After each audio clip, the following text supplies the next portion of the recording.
ఓం శాంతి 24/2/2026 మధురమైన పిల్లలు, మీరు మీ జీవితం అనే దారాన్ని ఒక్క తండ్రితో ముడివేశారు. మీ కనెక్షన్ ఒక్కరితోనే ఉంది. ఒక్కరితోనే తోడును నిర్వర్తించాలి. ప్రశ్న: సంగమయుగంలో ఆత్మ తన దారాన్ని పరమాత్మతో ముడివేస్తుంది. అజ్ఞాన కాలంలో ఇది ఏ ఆచారంగా కొనసాగుతూ వస్తుంది? జవాబు: వివాహ సమయంలో స్త్రీ కొంగును పతికి ముడిపెడతారు. జీవితాంతం అతనికే సహచరునిగా అయి ఉండాలని స్త్రీ భావిస్తుంది. మీరిప్పుడు మీ కొంగును తండ్రితో ముడివేశారు. మన పాలన అర్ధకల్పం కోసం తండ్రి ద్వారా జరుగుతుందని మీకు తెలుసు. పాట: జీవితం అనే దారాన్ని నీతోనే ముడివేసుకున్నాను. ఓం శాంతి. చూడండి, జీవితం అనే దారాన్ని నీతోనే ముడివేసుకున్నాను అని పాటలో అన్నారు. ఉదాహరణకు, ఒక కన్య తన జీవితం అనే దారాన్ని పతితో ముడివేసుకుంటుంది. ఆమె జీవితాంతం అతనికే సహచరునిగా అయి ఉండాలని, అతనే ఆమెను చూసుకోవాలని భావిస్తుంది. ఒక కన్య ఆమె పతిని చూసుకోవాలని కాదు, అలా కాదు. పతి జీవితాంతం ఆమెను చూసుకోవాలి. పిల్లలైన మీరు కూడా మీ జీవిత దారాన్ని ముడివేశారు. అనంతమైన తండ్రి అనండి, టీచర్ అనండి, గురువు అనండి, ఏమన్నా అనండి, ఆత్మల జీవిత దారాన్ని పరమాత్మునితో ముడివేయాలి. అది హద్దు యొక్క స్థూలమైన విషయం, ఇది సూక్ష్మమైన విషయం. కన్య యొక్క జీవితమనే దారాన్ని పతితో ముడివేయడం జరుగుతుంది. ఆమె అతనింటికి వెళ్తుంది. చూడండి, ప్రతి విషయాన్ని అర్థం చేసుకునే బుద్ధి కావాలి. కలియుగంలో అన్నీ ఆసురీ మతానికి సంబంధించిన విషయాలున్నాయి. మనం మన జీవితమనే దారాన్ని ఒక్కరితోనే ముడివేసుకున్నామని మీకు తెలుసు. మీ కనెక్షన్ ఒక్కరితోనే ఉంది. ఒక్కరితోనే తోడు నిర్వర్తించాలి. ఎందుకంటే వారి నుండి మనకు చాలా మంచి సుఖం లభిస్తుంది. వారు మనల్ని స్వర్గానికి యజమానులుగా తయారు చేస్తారు. కావున ఇటువంటి తండ్రి శ్రీమతంపై నడవాలి. ఇది ఆత్మిక దారం. ఆత్మే శ్రీమతం తీసుకుంటుంది. ఆసురీ మతాన్ని తీసుకోవడంతో కిందకు పడిపోయారు. ఇప్పుడు ఆత్మిక తండ్రి యొక్క శ్రీమతంపై నడుచుకోవాలి. ఆత్మలమైన మనం మన జీవితం అనే దారాన్ని పరమాత్మునితో ముడివేస్తామని మీకు తెలుసు. అందుకే మనకు వారి నుండి 21 జన్మలకు సదా సుఖం యొక్క వారసత్వం లభిస్తుంది. అక్కడ అల్పకాలికమైన జీవిత దారం వలన, కొంగుముడి వలన కిందకు పడిపోతూ వచ్చారు. ఇక్కడ 21 జన్మల కోసం గ్యారంటీ ఉంది. మీ సంపాదన ఎంత గొప్పది! ఇందులో పొరపాట్లు చేయకూడదు. మాయ చాలా పొరపాట్లు చేయిస్తుంది. ఈ లక్ష్మీనారాయణలు తప్పకుండా తమ జీవితమనే దారాన్ని ఎవరితోనూ ముడివేశారు. తద్వారా వారికి 21 జన్మల వారసత్వం లభించింది. కల్పకల్పం ఆత్మలైన మీ జీవితమనే దారాన్ని పరమాత్మునితో ముడివేయడం జరుగుతుంది. ఎన్నిసార్లు అనేది లెక్కలేదు. మనం శివబాబాకు చెందినవారిగా అయ్యామని, వారితో మన జీవితమనే దారాన్ని ముడివేసుకున్నామని బుద్ధిలో కూర్చుంటుంది. ప్రతి ఒక్క విషయాన్ని తండ్రి కూర్చుని అర్థం చేయిస్తారు.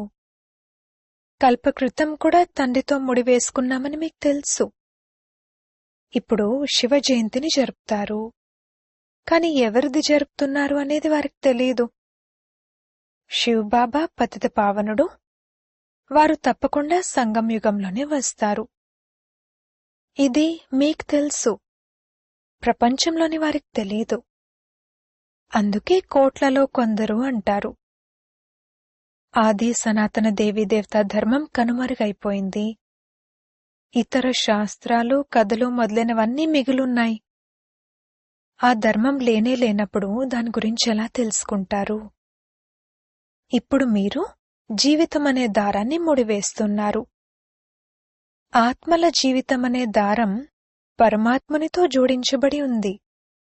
ఇందులో శరీరం యొక్క విషయమేమీ లేదు. ఇంట్లో కూర్చునున్నా బుద్ధి ద్వారా స్మృతి చేయాలి. ఆత్మలైన మీ జీవితమనే దారం ముడివేయబడి ఉంది.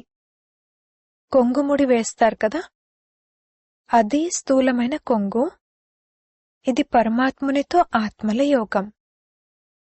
భారత్లో శివ జయంతిని కూడా జరుపుకుంటారు, కానీ వారెప్పుడు వచ్చారు అనేది ఎవరికీ తెలియదు. శ్రీకృష్ణ జయంతి ఎప్పుడు, రాముని జయంతి ఎప్పుడు అనేది వారికి తెలియదు. పిల్లలు, మీరు త్రిమూర్తి శివ జయంతి అనే పదాన్ని రాస్తారు, కానీ ఈ సమయంలో ముగ్గురు మూర్తులు అయితే లేరు. శివ్ బాబా బ్రహ్మ ద్వారా సృష్టిని రచిస్తారని మీరంటారు. కావున బ్రహ్మ సాకారంలో తప్పకుండా ఉండాలి కదా. మీరు త్రిమూర్తి అని అంటున్నప్పుడు మరి విష్ణు మరియు శంకరుడు ఈ సమయంలో ఎక్కడున్నారు? ఇవి చాలా అర్థం చేసుకోవాల్సిన విషయాలు. త్రిమూర్తి అంటే అర్థమే బ్రహ్మ, విష్ణు, శంకర్లు. బ్రహ్మ ద్వారా స్థాపన, అది ఈ సమయంలోనే జరుగుతుంది. విష్ణు ద్వారా సత్యుగంలో పాలన జరుగుతుంది. వినాశన కార్యం అంతిమంలో జరగనున్నది. ఈ ఆది సనాతన దేవీదేవతా ధర్మం ఒక్కటే భారత్లో ఉంటుంది. మిగిలిన వారంతా ధర్మస్థాపన చేయడానికి వస్తారు. ఫలానా ధర్మాన్ని స్థాపన చేశారని మరియు ఫలానా కాలంలో చేశారని ప్రతి ఒక్కరికి తెలుసు. ఫలానా సమయంలో ఫలానా ధర్మాన్ని స్థాపన చేశారని తెలుసు. భారత్ గురించి ఎవరికీ తెలియదు. గీతా జయంతి, శివ జయంతి ఎప్పుడు జరిగింది అనేది ఎవరికీ తెలియదు. శ్రీకృష్ణుని వయస్సుకు మరియు రాధ వయస్సుకు 2-3 సంవత్సరాలు తేడా ఉంటుంది. సత్యుగంలో తప్పకుండా మొదట శ్రీకృష్ణుడు జన్మ తీసుకునుంటారు, ఆ తర్వాత రాధ. కాని సత్యుగం ఎప్పుడుండేది అనేది ఎవరికీ తెలియదు. మీకు కూడా అర్థం చేసుకోవడానికి చాలా సంవత్సరాలు పట్టింది. అటువంటప్పుడు ఎవరైనా 2 రోజుల్లో ఎంతవరకని అర్థం చేసుకుంటారు? తండ్రి అయితే చాలా సహజంగా అర్థం చేయిస్తారు. వారు అనంతమైన తండ్రి. తప్పకుండా వారి నుండి అందరికీ వారసత్వం లభించాలి కదా. ఓ గాడ్ ఫాదర్ అంటూ స్మృతి చేస్తారు. లక్ష్మీనారాయణల మందిరాలున్నాయి. వారు స్వర్గంలో రాజ్యం చేసేవారు, కాని వారికి ఆ వారసత్వాన్ని ఎవరిచ్చారు? తప్పకుండా స్వర్గ రచయితే ఇచ్చుంటారు. కాని ఎప్పుడిచ్చారు, ఎలా ఇచ్చారు అనేది ఎవరికీ తెలియదు. సత్యుగం ఉన్నప్పుడు ఇంకే ధర్మము ఉండేది కాదని పిల్లలైన మీకు తెలుసు. సత్యుగంలో మనం పవిత్రంగా ఉండేవారము, కలియుగంలో మనం పతితంగా ఉన్నాము. అంటే సంగం యుగంలోనే జ్ఞానం ఇచ్చుంటారు, సత్యుగంలో కాదు. అక్కడ ప్రారబ్ధం ఉంటుంది. తప్పకుండా మునపటి జన్మలో జ్ఞానం తీసుకుని ఉంటారు. మీరు కూడా ఇప్పుడు తీసుకుంటున్నారు. ఆది సనాతన దేవీదేవత ధర్మస్థాపనను తండ్రే చేస్తారని మీకు తెలుసు. శ్రీకృష్ణుడైతే సత్యుగంలో ఉండేవారు. అతనికి ప్రారబ్ధం ఎక్కడి నుండి లభించింది? లక్ష్మీనారాయణలే రాధాకృష్ణులుగా ఉండేవారు. ఇదెవ్వరికీ తెలీదు. తండ్రి అంటారు, ఎవరైతే కల్పకృతం అర్థం చేసుకున్నారో వారే ఇప్పుడు అర్థం చేసుకుంటారు. ఈ అంటు కట్టబడుతుంది. అత్యంత మధురమైన వృక్షం యొక్క అంటు కట్టబడుతుంది. నేటికి 5000 సంవత్సరాల క్రితం కూడా తండ్రి వచ్చి మనుషుల నుండి దేవతలుగా తయారు చేశారని మీకు తెలుసు. ఇప్పుడు మీరు ట్రాన్స్ఫర్ అవుతున్నారు. మొదట బ్రాహ్మణులుగా అవ్వాలి. పిల్లి మొగ్గల ఆట ఆడేటప్పుడు పిలక స్థానం తప్పకుండా వస్తుంది. తప్పకుండా మనం ఇప్పుడు బ్రాహ్మణులుగా అయ్యాము. యజ్ఞంలోనైతే తప్పకుండా బ్రాహ్మణులు కావాలి. ఇది శివుని యజ్ఞం లేక రుద్రుని యజ్ఞం. రుద్రజ్ఞాన యజ్ఞమనే అంటారు. శ్రీకృష్ణుడు యజ్ఞాన్ని రచించలేదు. ఈ రుద్రజ్ఞాన యజ్ఞం నుండి వినాశజ్వాల ప్రజ్వలితమవుతుంది. ఈ శివబాబా యజ్ఞం పద్ధతులను పావనంగా తయారు చేయడానికి ఉంది. రుద్రుడైన శివబాబా నిరాకారుడు. వారు మనుష్య తనువులోకి రానంత వరకు యజ్ఞాన్ని ఎలా రచిస్తారు? మనుషులే యజ్ఞాలను రచిస్తారు. సూక్ష్మవతనంలో లేక మూలవతనంలో ఈ విషయాలుండవు. తండ్రి అర్థం చేయిస్తున్నారు, ఇది సంగమయుగం. లక్ష్మీనారాయణల రాజ్యం ఉన్నప్పుడు సత్యుగం ఉండేది. ఇప్పుడు మళ్లీ మీరు ఈ విధంగా తయారవుతున్నారు. ఆత్మల జీవితమనే దారం పరమాత్మునితో జోడించబడి ఉంది. ఈ దారాన్ని వారితో ఎందుకు ముడివేసుకున్నారు? సదా సుఖపు వారసత్వాన్ని పొందేందుకని. అనంతమైన తండ్రి ద్వారా మనం ఈ లక్ష్మీనారాయణలుగా అవుతామని మీకు తెలుసు. తండ్రి అర్థం చేయించారు, మీరే దేవీదేవతా ధర్మానికి చెందినవారుగా ఉండేవారు. ఆ సమయంలో మీ రాజ్యం ఉండేది. తర్వాత మీరు పునర్జన్మలు తీసుకుంటూ క్షత్రియ ధర్మంలోకి వచ్చారు. సూర్యవంశీయుల రాజ్యం గడిచిపోయిన తర్వాత చంద్రవంశీయులు వచ్చారు. మనం ఈ చక్రంలో ఎలా తిరుగుతాము, ఎన్ని జన్మలు తీసుకున్నాము అనేది మీకు తెలుసు. భగవాను వాచ, ఓ పిల్లలు, మీకు మీ జన్మల గురించి తెలీదు, నాకు తెలుసు. ఇప్పుడు ఈ సమయంలో ఈ తనువులో 2 మూర్తులున్నాయి, బ్రహ్మ ఆత్మ మరియు శివ పరమ ఆత్మ. ఈ సమయంలో 2 మూర్తులు కలిసున్నాయి, బ్రహ్మ మరియు శివ. శంకరుడెప్పుడూ పాత్రలోకి రారు. ఇకపోతే విష్ణు సత్యుగంలో ఉన్నారు. ఇప్పుడు మీరు బ్రాహ్మణుల నుండి దేవతలుగా అవుతారు. వాస్తవానికి హంసోకు అర్థం ఇదే. కాని వారు ఆత్మనే పరమాత్మ, పరమాత్మనే ఆత్మ అన్నారు. ఎంత తేడా ఉంది! రావణుడు రావడంతోనే రావణుడి మతం ప్రారంభమైంది. సత్యుగంలోనైతే ఈ జ్ఞానమే కనుమరుగైపోతుంది. ఇదంతా జరగడం డ్రామాలో నిశ్చితమై ఉంది కదా. అప్పుడే తండ్రి వచ్చి స్థాపన చేయగలరు. ఇప్పుడిది సంగమం.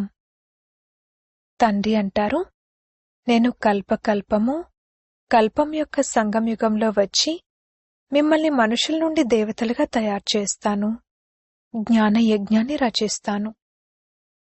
ఇక మిగిలిందంతా ఈ యజ్ఞంలో స్వాహ అవ్వనున్నది. వినాశజ్వాల ఈ యజ్ఞం నుండే ప్రజ్వలితం అవ్వనున్నది. పతిత ప్రపంచం యొక్క వినాశనం జరగాలి, లేకపోతే పావన ప్రపంచం ఎలా ఏర్పడుతుంది? ఓ పతిత పావన రండి అని మీరంటారు కూడా. మరి పతిత ప్రపంచం పావన ప్రపంచం కలిసుంటాయా? పతిత ప్రపంచం యొక్క వినాశనం జరుగుతుంది. ఇందులో సంతోషపడాలి. మహాభారత యుద్ధం జరిగింది. దీని ద్వారా స్వర్గం యొక్క గేట్ తెరవబడింది. ఇది అదే మహాభారత యుద్ధం అంటారు. ఇలా జరగడం మంచిదే. పతిత ప్రపంచం సమాప్తమైపోతుంది. శాంతి కోసం తలబాదుకోవాల్సిన అవసరం ఏముంది? మీకిప్పుడేదైతే 3వ నేత్రం లభించిందో అది ఇతరులెవ్వరికీ లేదు. మనం అనంతమైన తండ్రి నుండి మళ్లీ వారసత్వాన్ని తీసుకుంటున్నామని పిల్లలైన మీరు సంతోషపడాలి. బాబా, మేమనేకసార్లు మీ నుండి వారసత్వాన్ని తీసుకున్నాము. రావణుడు మళ్లీ శాపం ఇచ్చాడు. ఈ విషయాలను గుర్తు చేసుకోవడం సహజం. మిగిలినవన్నీ కల్పిత కథలు. మిమ్మల్ని ఇంతటి షావుకార్లుగా తయారు చేశాను. మళ్లీ పేదవారిగా ఎందుకయ్యారు? ఇదంతా డ్రామాలో నిశ్చితమై ఉంది. జ్ఞానం, భక్తి, వైరాగ్యం అని అంటూ ఉంటారు కూడా. భక్తి పట్ల వైరాగ్యం ఎప్పుడు కలుగుతుందంటే జ్ఞానం లభించినప్పుడు. మీకు జ్ఞానం లభించింది, అప్పుడు భక్తి పట్ల వైరాగ్యం కలిగింది. మొత్తం పాత ప్రపంచం పట్ల వైరాగ్యం కలిగింది. ఇదైతే శ్మశానం. మీరు 84 జన్మల చక్రంలో తిరిగారు. ఇప్పుడు ఇంటికి వెళ్ళాలి. నన్ను స్మృతి చేసినట్లయితే నా వద్దకొచ్చేస్తారు, వికర్మలు వినాశనమవుతాయి. ఇంకే ఉపాయమూ లేదు. యోగాగ్ని ద్వారా పాపాలు భస్మమవుతాయి, గంగా స్నానంతో భస్మమవ్వవు. బాబా అంటారు, మాయ మిమ్మల్ని ఫూల్ చేసేసింది, అనగా మూర్ఖులుగా చేసేసింది. ఏప్రిల్ ఫూల్ అంటారు కదా. ఇప్పుడు నేను మిమ్మల్ని లక్ష్మీనారాయణల వలె తయారు చేయడానికి వచ్చాను. ఈరోజు మనం ఎలా ఉన్నాము, రేపెలా అవుతాము అనే ఈ చిత్రమైతే చాలా బాగుంది. కాని మాయ తక్కువేమీ కాదు. మాయ జీవితమనే దారాన్ని ముడివెయ్యనివ్వదు. పెనుగులాట జరుగుతుంది. మనం బాబాను స్మృతి చేస్తాము, ఆ తర్వాత ఏమవుతుందో తెలీదు. బాబాను మర్చిపోతాము. ఇందులో శ్రమ ఉంది. అందుకే భారత్ యొక్క ప్రాచీన యుగం ప్రసిద్ధమైనది. వారికి వారసత్వాన్ని ఎవరిచ్చారు, ఇదెవ్వరూ అర్థం చేసుకోరు. బాబా అంటారు, పిల్లలు, నేను మీకు మళ్లీ వారసత్వాన్ని ఇవ్వడానికి వచ్చాను. ఇది తండ్రి పని. ఈ సమయంలో అందరూ నరకవాసులుగా ఉన్నారు. మీరు సంతోషంగా ఉన్నారు. ఇక్కడికెవరైనా వచ్చినప్పుడు అర్థం చేసుకుంటే సంతోషపడతారు. వీరు చెప్తున్నది తప్పకుండా రైట్ అని భావిస్తారు. 84 జన్మల లెక్క ఉంది. తండ్రి నుండి వారసత్వాన్ని తీసుకోవాలి. అర్ధకల్పం భక్తి చేసి మీరు అలసిపోయారని తండ్రికి తెలుసు. మధురమైన పిల్లలు, తండ్రి మీ అలసటనంతా దూరం చేస్తారు. ఇప్పుడు అంధకార మార్గమైన భక్తి పూర్తవుతుంది. ఈ దుఃఖధామం ఎక్కడా, సుఖధామం ఎక్కడా? నేను దుఃఖధామాన్ని సుఖధామంగా తయారు చేయడానికి కల్పం యొక్క సంగమంలో వస్తాను. తండ్రి పరిచయాన్ని ఇవ్వాలి. తండ్రి అనంతమైన వారసత్వాన్ని ఇస్తారు. వారొక్కరికే మహిమ ఉంది. శివబాబా లేకపోతే మిమ్మల్ని పావనంగా ఎవరు తయారు చేస్తారు? డ్రామాలో అంతా నిశ్చితమై ఉంది. ఓ పతిత పావన రండి అని కల్పకల్పము మీరు నన్ను పిలుస్తారు. శివుని జయంతి జరుగుతుంది. బ్రహ్మ స్వర్గస్థాపన చేశారంటారు. మరి శివుడేం చేశారని శివ జయంతి జరుపుకుంటారు? ఏమీ అర్థం చేసుకోరు. మీ బుద్ధిలో జ్ఞానం పూర్తిగా కూర్చుండిపోవాలి. జీవితమనే దారాన్ని ఒక్కరితోనే ముడివేసిన తర్వాత ఇక ఇతరులెవ్వరితోనూ ముడివేయకండి, లేకపోతే పడిపోతారు. పారలౌకిక తండ్రి అత్యంత సింపుల్గా ఉంటారు. ఎటువంటి ఆర్భాటమూ లేదు. ఆ తండ్రైతే కార్లలో, విమానాలలో తిరుగుతారు. ఈ అనంతమైన తండ్రి అంటారు, నేను పతిత ప్రపంచంలోకి, పతిత శరీరంలోకి పిల్లల సేవ చేయడానికి వచ్చాను. ఓ అవినాశీ సర్జన్ రండి, వచ్చి మాకు ఇంజెక్షన్ వెయ్యండి అని మీరు నన్ను పిలిచారు. మీకు ఇంజెక్షన్ వేస్తున్నారు.